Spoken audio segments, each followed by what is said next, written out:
gather I'm required to peruse them with her." "But you know nothing about horticulture," Turner observed. "I soon shall," was the gloomy response. "Well, whatever the damn plants, at least she can't dictate the choice of sculptor," the bursar snorted.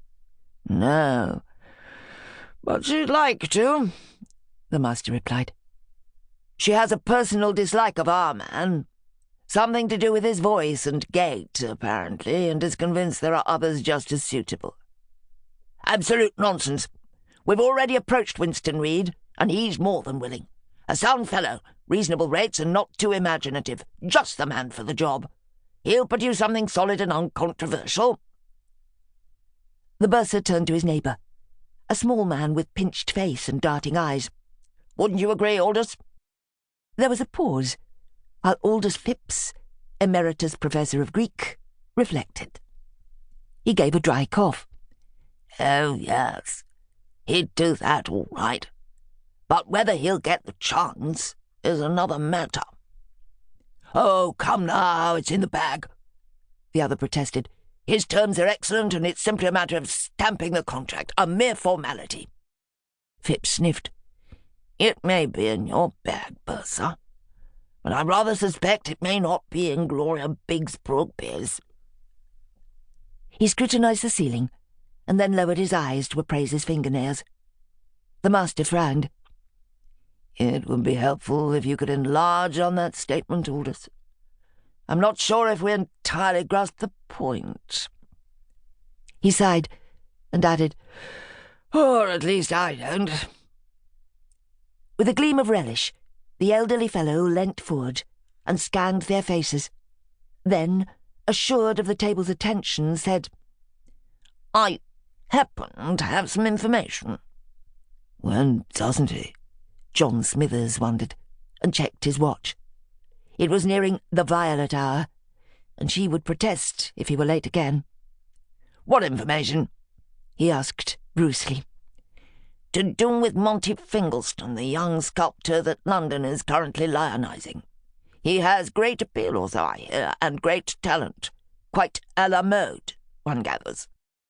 Doubtless there are many such modish artisans in London, but I can't see how he affects our project here in Cambridge," the master said, dismissively. "Ah, but that's just it," Aldous Phipps retorted.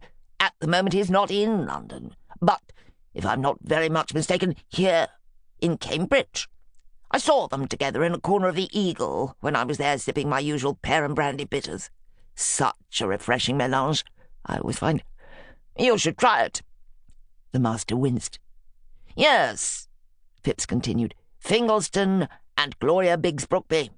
She was playing her usual grande dame role, and he was being all charm and oily attention. Naturally, I couldn't hear what was being said. Is this wretched contraption never works when you want it to." He tapped the device in his ear. "But I can assure you they were talking very earnestly, and I did manage to catch one word. Oh, yes, it resonated clear as a bell." He paused. "It was rhododendrons." Phipps shot a triumphant look at Professor Turner, beamed happily, and leant back in his chair. There was a bemused silence, and then the bursar groaned. "Oh, Lord, you don't think she's trying to nobble him with a statue, do you? The cost will be extortionate." Aldous Phipps beamed again, pleased with his little grenade.